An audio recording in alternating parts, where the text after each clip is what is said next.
can't deny it. I want to live in this kitchen. I absolutely love this setting. When we were actually pulling the design together, I just knew that it was the sort of room I want to be with my friends, cooking, drinking wine, chilling. It's just glorious.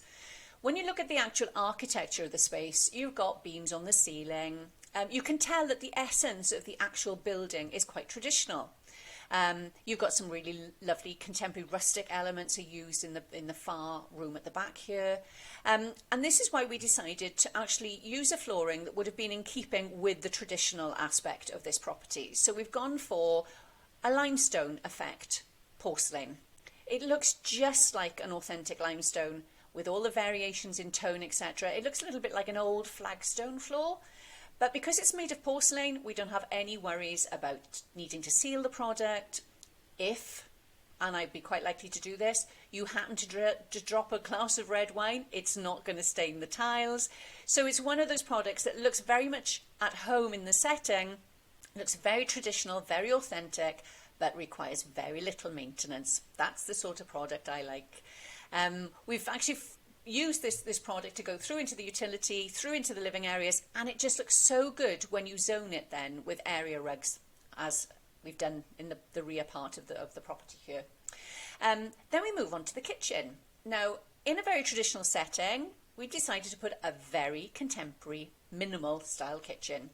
We've got this lovely dark wood, very simple slab doors, little detail, but you know, nothing too three-dimensional. It's just a tiny little shadow detail on the doors.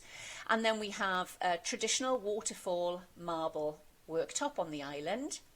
Lovely range style cooker at the back here, and then you've got two cupboards, one either side for all of your pots, pans, utensils, all that sort of thing. And then we've got this fabulous area here. The dark brown actually houses the extractor hood, extractor hood, obviously, but we decided to create a really real feature behind the cooker because we wanted to bring in a slightly different element. So we've gone for a tile that is actually in essence quite traditional in style. It's our 1860 range. That's the Canterbury tile. And we've just thought it just really, really popped in that setting and added a really, really interesting dynamic. I love it when people put contemporary elements into a traditional setting and traditional elements into a contemporary setting. And this just looks glorious here. If we actually look at the tile in a little bit more detail, here it is. Sorry, the photography on the tile and the actual visual, they are very, very similar. It's just the lighting is a little bit different. But you will notice that the Canterbury tile is made up of three elements. You have the Canterbury decor here, and when you combine four of them, it creates a repeating pattern that will go right across a surface or across a floor. Then you have a border, and then you have a lovely corner. Now you can actually use the corner also to create a decor. And if we go to the next image, you will see here, I've put a row of borders and then a combination of four of the corners to create a pattern.